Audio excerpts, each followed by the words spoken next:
think we're good. What do you mean it's not receiving?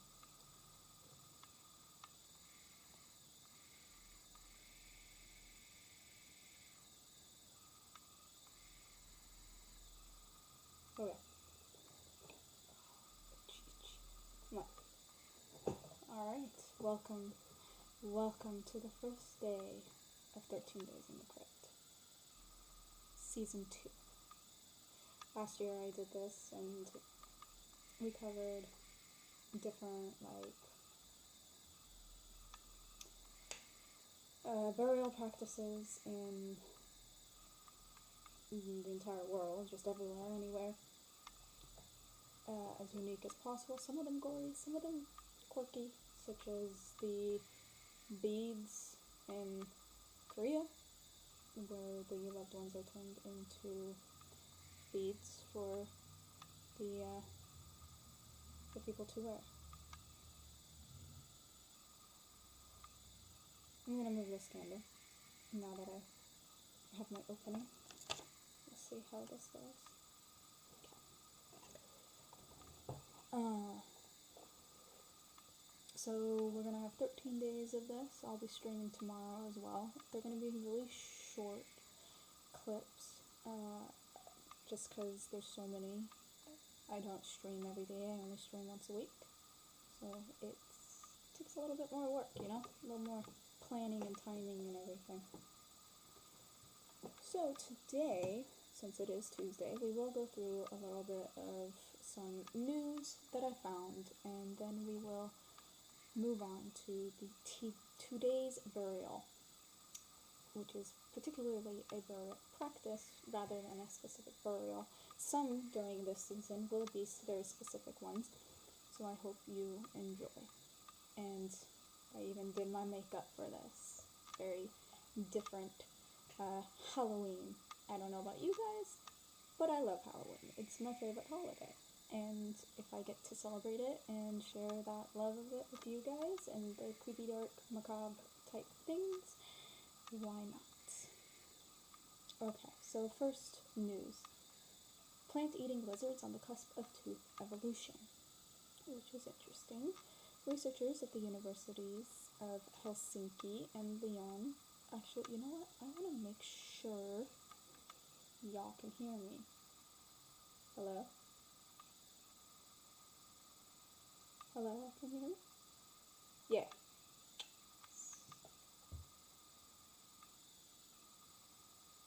Yes.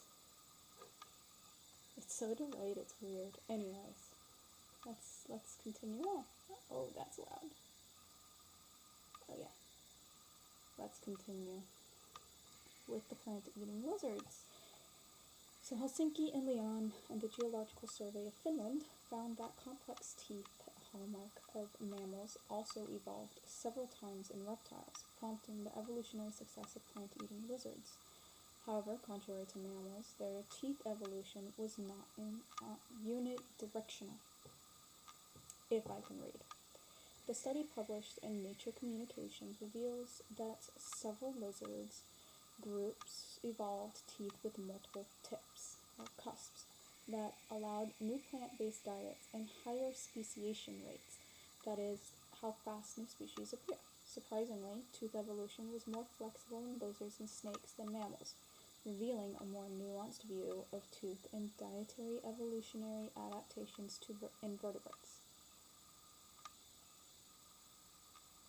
So yeah, I'm not going to read this.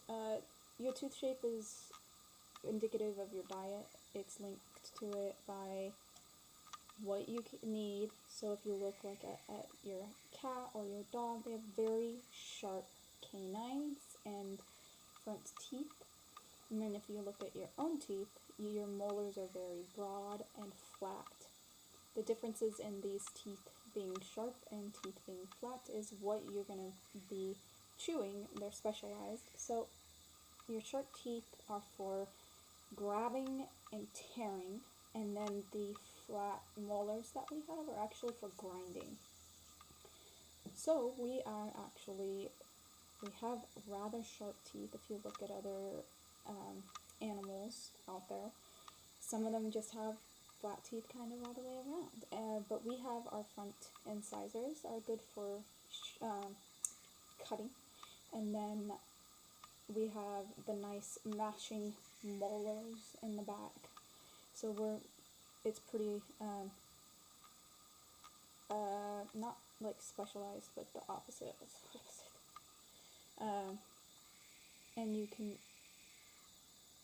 really see how humans are omnivorous from that. We have the ability to cut as well as grind. Then you look at your dog or your cat, and they have very, very sharp teeth. Even the molars that they have are very sharp. We actually, my dog is quite old. She's 14 now, and she's starting to lose her teeth, poor thing. We switched her to like soft foods to try and help her, but she recently lost a tooth, and it was the very, very back molar, and even then it was still very pointed and sharp. Dogs and cats, though they will eat some grasses and such, they're primarily carnivorous.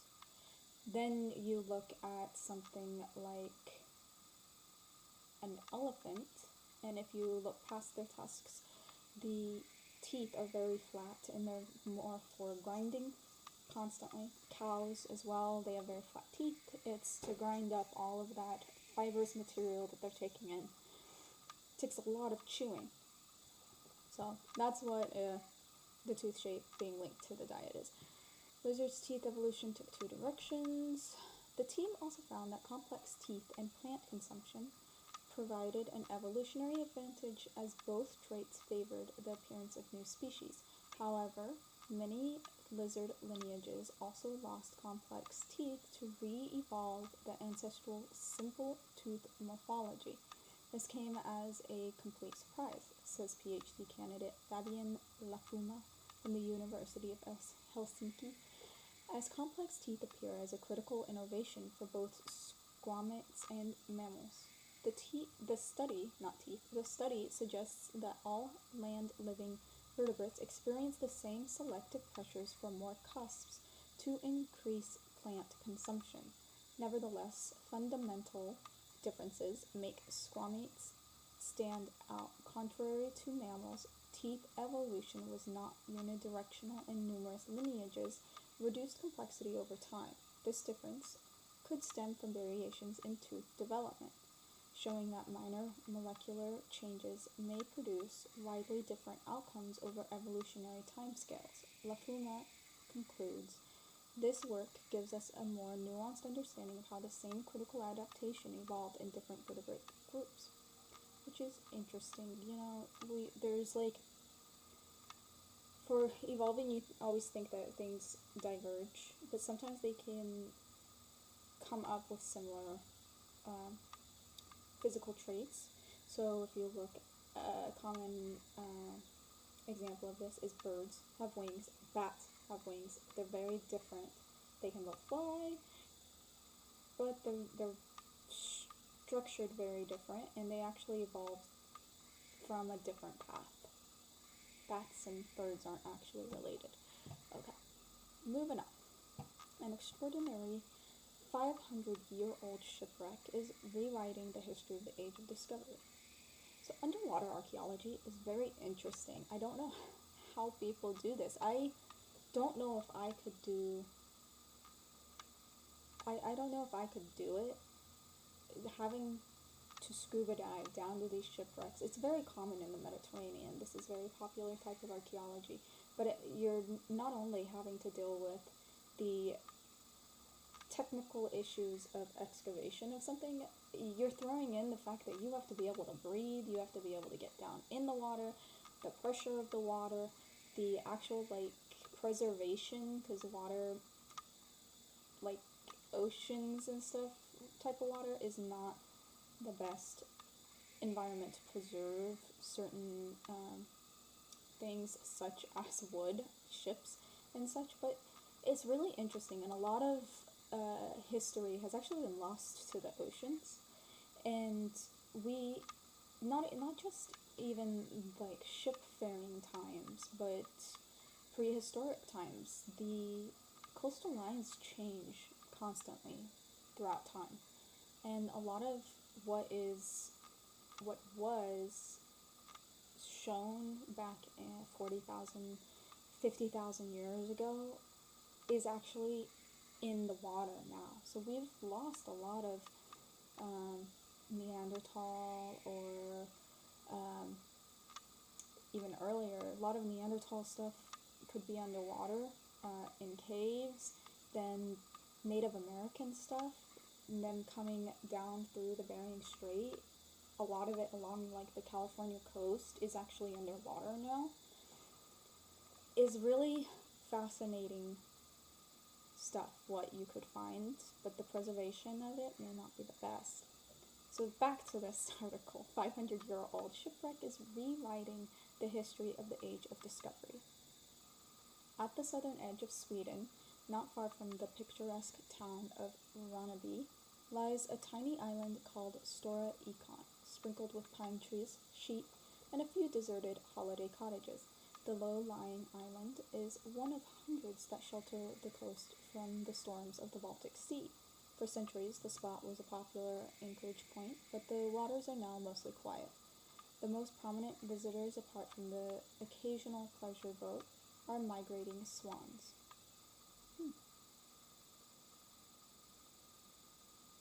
So we're right here, down at the tip. For a few weeks in May, however, a new island intruded on this peaceful space.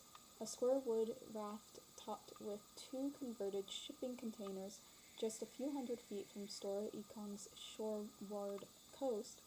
The floating platform was busy with divers and archaeologists. Here, to explore what lies beneath the waves, the wreck of a ship called Gribshunden, a spectacular floating castle that served as the royal flagship of King Hans of Denmark more than 500 years ago. Historical sources record how the ship sank in the summer of 1495, along with a large contingent of soldiers and Danish noblemen. Although not the king himself, he was ashore at the time. Shipwrecks from the period are exceedingly rare unless a ship is buried quickly by sediment. The wood is eaten away over the centuries by shipworm, actually a type of saltwater clam. But these organisms don't survive in the fresh waters of the Baltic. And archaeologists believe that much of Hans' vessel and its contents are preserved. That promises them an unprecedented look at the life of a medieval king who was said to travel with an abundance of royal possessions, not only food and clothing, but weapons, tools, textiles, documents, and precious treasures. More than that, the relic provides a unique opportunity to examine a state-of-the-art warship from a little understood period, when a revolution in shipbuilding and naval warfare was reshaping geopolitics and transforming civilization. What Gribshunden represents, researchers think, is nothing less than the end of the Middle Ages and the birth of the modern world. Which makes sense, you know, these ships, they improved them so much around that time, and it started traveling the world. I mean, that's when people really took interest in the Americas. At the edge of the raft, Brandon Foley, an archaeologist from Lund University in Sweden, and his chief safety officer, Phil Short, are getting ready to dive. Despite the springtime sun, quite the story, isn't this one? Because the water temperature is below 50 degrees, the divers are wearing dry suits and heated underwear that will allow them to work for 2 hours or more. After extensive planning and a long pandemic delay, Foley is visibly eager to enter the water. I've been waiting for this moment for 2 years, he says. He steps off the deck with a splash and makes an okay sign before disappearing from view. Yeah, I told you, this is like hardcore. Underwater archaeologists are some crazy people. Much respect for the stuff you go through. I'm used to working in the desert, not underwater in freezing temperatures. My issue is making sure to stay cool and hydrated, not really warm with heated underwear.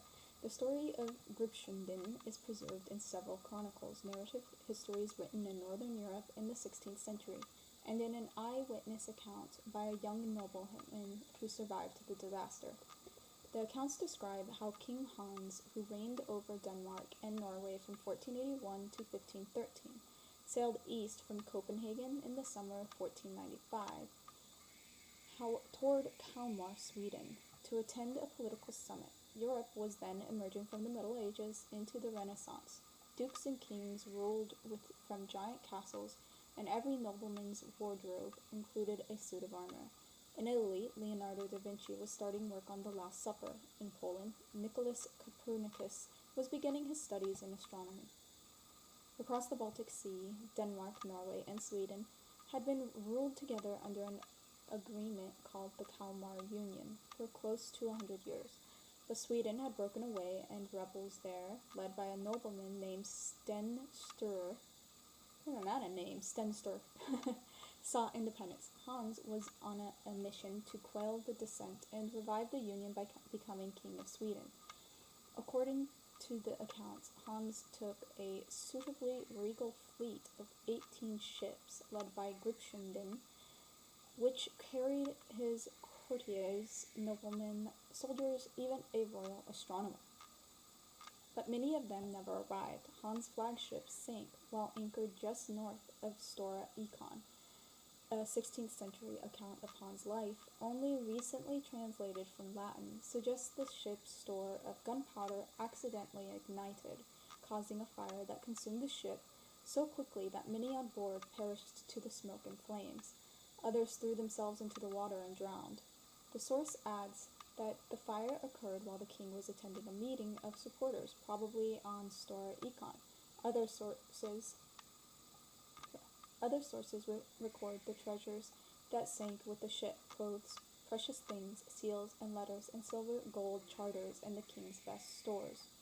Local divers came across the wreck's protruding timbers in the summer of 1971, and unaware of its historical significance, they collected the curious lead balls they found nearby as souvenirs. One of the divers finally alerted local archaeologists to the wreck in 2001.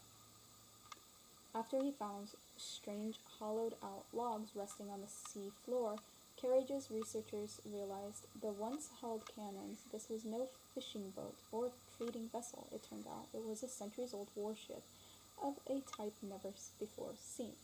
So this guy who was going to attend a political summit was trying to keep this landmass cohesive, and King of Norway, right? Norway?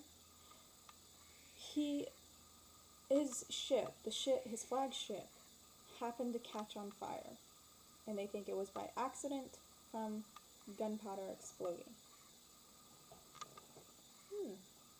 I mean, totally could have just been an accident. Things weren't exactly safety culture oriented like we might have today in the US, at least. Just saying, suspicious. I'm just kidding. In Northern Europe, boats were long built by riveting together overlapping planks to make a waterproof shell. Viking longships with their rounded hulls and single square sails used this clinker construction method. In Southern Europe, by contrast, there was a tradition of carvel construction, in which hull planks were placed edge to edge. In the 15th century, carvel planking spread north, becoming the design of choice for kings and noblemen throughout Europe. Interesting. Okay. Is that it? Gripshunden belonged to the first generation of ships to cross oceans and reach distant lands. The large vessels combined rounded Nordic-style hulls constructed from ribs and planks in ways pioneered by shipwrights in Spain and Portugal. Pretty. Their little faces. They're just like giving a side eye and a little bit of a smile. That should be a meme. Anyways, it's interesting, the stuff that you can find in the ocean. It's awesome. And this article continues on, but I don't want to spend too much time in it. 3-dimensional models of the wreck site, composed of 4,000 individual images, were updated each day to track the excavation's progress. Wow. Got some rings going on. Oh, we got pictures. I like pictures. Among the many weapons recovered from Gripshunden is the broken handle of a Balak dagger, so named for its suggestively phallic appearance, and by the fact that it was often carried in front and low from a soldier's belt. Well, looks like, you know, those like little add-ons you can get on trucks and stuff you see sometimes. Apparently that's nothing new. Just gotta show it off. Birch bark panels embossed with floral and animal motifs may have adorned a quiver. Several crossbows have also been recovered from the site. How pretty. Look at that detail. Dang. So beautiful. Oh, a comb. Double-sided comb, probably carved from boxwood. Sailors would have used the coarse teeth to groom their hair. The fine teeth removed fleas and lice. Ugh. Yeah, I told you, like, safety and health was not a priority back then. Well, I guess it was, because they're sitting there, like, taking care of it, but ugh. These peppercorns were among exotic spices imported from India or even farther east. Others include saffron, clove, and safflower. Spices.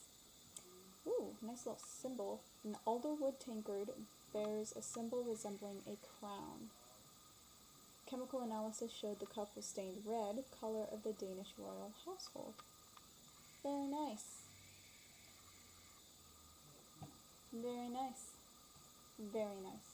Okay, what drove Homo erectus out of Africa? Excavations at a site in northern Israel are at the heart of a debate about the species' migrations. On a searing hot summer day at Ubeidiya, an ancient site in northern Israel, an undulating expanse of dry grasses and thistles stretches into the distance. Far on the horizon, the mountains of Jordan shimmer through the haze. Nearby stand cultivated olive groves and a date palm plantation. Olives. Just south of the Sea of Galilee and up a rocky dirt road, Ubeidiya seems like a secret, with no sign to indicate its archaeological riches. About 1.5 million years ago, Ubeidiya's panorama would have looked dramatically different, says archaeologist Omri Barzilai of the Israel Antiquities Authority. As he tramps through hillside brambles, you would have seen a large lake that extends all the way to the Jordanian hills, he says. Hippopotami would have grazed on aquatic plants. The landscape was thickly wooded by a wild oak, olive, and pistachio trees. And on the lake shore, one might have glimpsed some of modern humans' relatives, a band of Homo erectus, using sharpened tools, hand axes, to rip up the carcass of a deer or hippo slaughtered by a saber-toothed tiger. Ubeidiya is one of the earliest known sites settled by H. erectus, sometimes called Homo ergaster. So there's kind of a debate on whether Homo erectus spread as far as it did, or if in Europe it became Homo ergaster and became a separate species. That's why it says that. En route out of Africa, the ancient site, named after a nearby Palestinian Arab village and discovered in 1959 by members of a local farming collective, Kibbutz Afikim, may be key to understanding why H. erectus migrated from its place of origin. To be fair, like it's a huge deal that out of Africa, leaving Africa, came from this continent and they moved on to other continents. It's a big deal to move continents, that's a big space to leave. But to them, it probably didn't seem as drastic. They're like, yes, more land, we're gonna go this way. It was probably more of a slow progress than it is like they stepped over the line and like, I'm in a different continent now. Goodbye, old world. It wasn't like as dramatic to them probably. It was probably like, oh, we have too many and there's not enough food. I'm gonna go over there past this water. Was it some innate adaptability such as social learning, curiosity, a taste for meat, or technological acuity? Oh, another thing, taste for meat. You're going to follow where the food goes. So if you're finding that your deer are going up north a little bit past this little tiny bridge, you're going to follow them. You go where the food is. At stake are deep questions of resilience and innovation. As the paleoanthropologist Miriam Bellmaker of the University of Tulsa in Oklahoma says, we need to change the question from the where, what, and when of the dispersal to why was it successful. Known as H. erectus, the species is fascinating for its variety of firsts. Appearing to the fossil record about 2 million years ago, H. erectus was the first hominin to have relatively human-like proportions, taller than its predecessors with longer legs and shorter arms. So, I should have said this. Homo erectus, Homo is man, erectus is upright, so upright man. 100% when this species was discovered, they were 100% positive they walked on 2 legs. That's why. Over the course of about 1.75 million years, they expanded into Western Asia, then into Eastern Asia, including what is today China and Indonesia. H. erectus, which means upright. I just said that. Is also considered to be the first runner, says paleoanthropologist Andy Harries of La Trobe University in Melbourne, Australia. Homo erectus is one of the most successful human species to have ever lived. Harries says, it's seemingly evolved 2 million years ago, and if the recent dates from Indonesia are correct, it was still around 108,000 years ago. Harries suspects modern humans might have a far shorter tenure on this planet due to human-induced climate change. Homo sapiens, at 3,000 years of existence so far with its fossil fuels, can only dream of that length of time. How doom and gloom and apocalyptic of a thought. H. erectus was also the first hominin, meaning belonging to our ancestral human line, to make 2-sided teardrop-shaped stone hand axes known as Acheulean tools, the earliest of which date back 1.7 million years. The abundance of tools and fossils found in eastern Africa led most scholars to believe that H. erectus first evolved in the region's Rift Valley, but a 2.04 million year old cranium found by Harries in South Africa indicates that these hominins were on the... I don't know if you guys still with this, but my feet get a little warm sometimes, so I just gotta take my shoes off and sit differently. Hold on.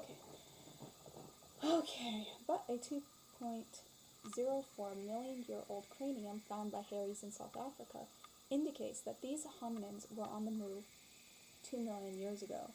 H. erectus migrations within and out of Africa are astonishing in scope, and they eventually enabled the species to dwell across half of the world. On their way from Africa to Europe and Asia, H. erectus almost certainly traversed the Levantine corridor. Let me show you. You're gonna have a nice little map.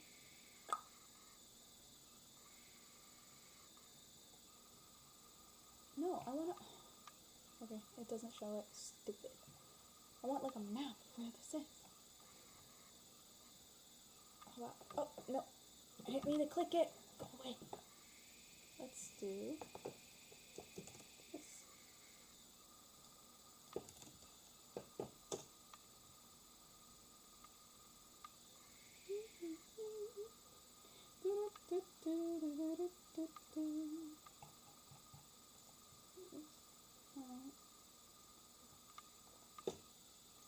What a good picture. Where is your good picture?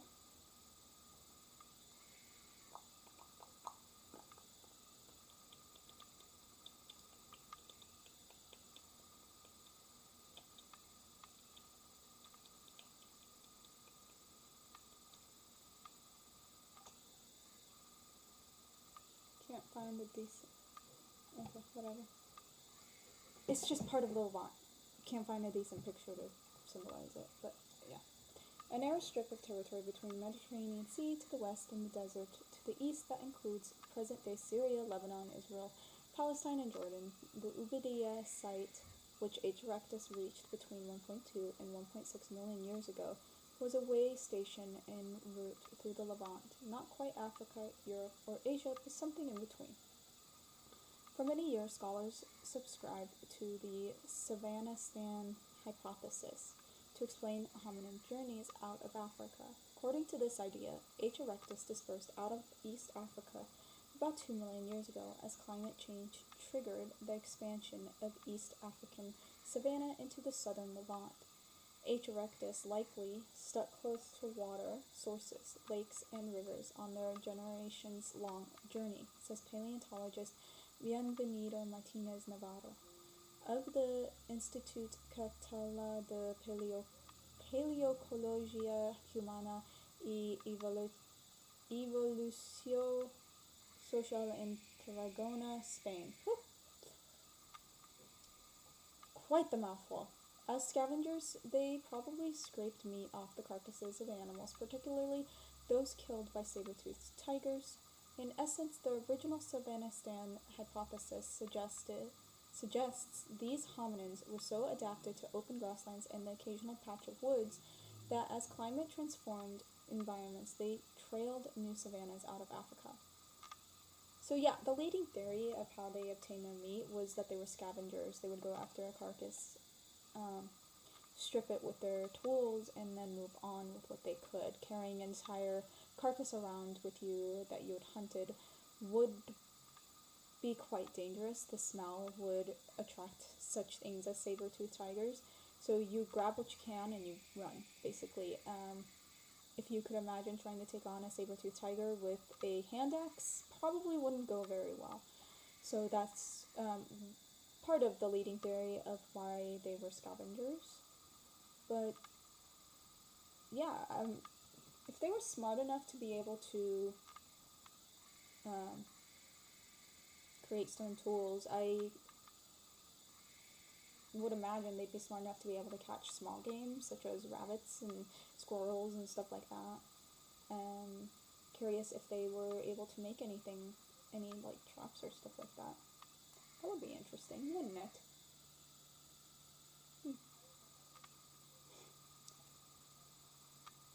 Finds at Lydia have complicated the notion that H. erectus passively followed the spreading savanna, as Bellmaker points out. Ubaidiyya, I'm not pronouncing this right, and I'm sorry, wasn't a savanna at all. It was a woodland, covered in trees, something her work has helped establish. Evidence for Bellmaker's position and bolstered by hundreds of thousands of fossilized animal bones excavated at Ubaidiyya and mostly stored in drawers at the National Natural History Collections at the Hebrew University of Jerusalem. Among them are the teeth and bones of rhinoceroses, hippopotami, crocodiles, bears, pigs, camels, and a saber-toothed tiger. A short walk away of the Israel Museum in Jerusalem are the 6-foot-wide horns of an extinct buffalo species, the colorful misnamed monstrous sheep. These horns come from an extinct buffalo species that once roamed the Ubaidiyya site. Look at those massive things. Amazing. Okay. Oh, here is their hand axe style. So it's unique because they were doing double-sided. A lot of the stone tools prior to that were single-sided, kind of looking scraper type things. And you have this, which is actually pretty nice and very useful. Look at this. A model of H. erectus head at the Natural History Museum in London offers a visualization of this notable hominin. So this is kind of what they look like. Obviously, this is a single individual, so they would have looked slightly variable. It's also can be very difficult in forensic studies to try and go off of a skull, especially if it's not in the best preservation, to redevelop the fatty tissue on the face, the cartilage on the face, the muscle, and to get that kind of softness that a face would have. So you can tell their cranium's kind of low, and it slopes more back like this, whereas sapiens have more of an up and down type of forehead. They have a very heavy brow ridge. It's just like a bar across, kind of. Very broad nose and pretty prominent mouth. So yeah, there's more to this article if you're still interested. I would recommend going to the Smithsonian Magazine and looking this article up. Alright, so that's enough of the news today. I wanted to keep it nice and short. On to today's specialty topic. Day 1 of 13 Days in the Crypt starts in China and Taiwan. So, in some areas of China, strippers are hired, and Taiwan. China and Taiwan. In some areas of China and Taiwan, strippers are hired for weddings and funerals. That's going to seem very strange. To us, anyways, in the US.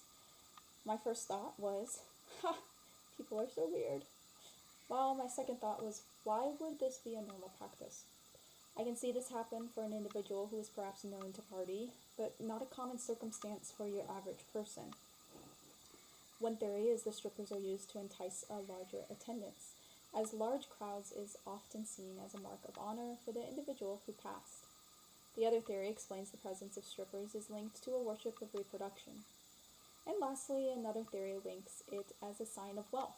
This can be achieved by paying actors, singers, comedians, and strippers to comfort the bereaved.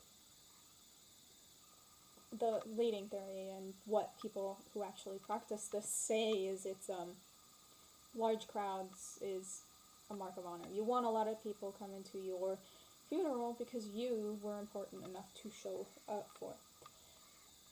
This practice began in Taiwan and spread to rural areas of China. In both Taiwan and China, this practice isn't really seen in major cities, which is where you would think something like this would occur. It's kind of on the edges of those cities rather than in the heart. So the suburbs, this is happening.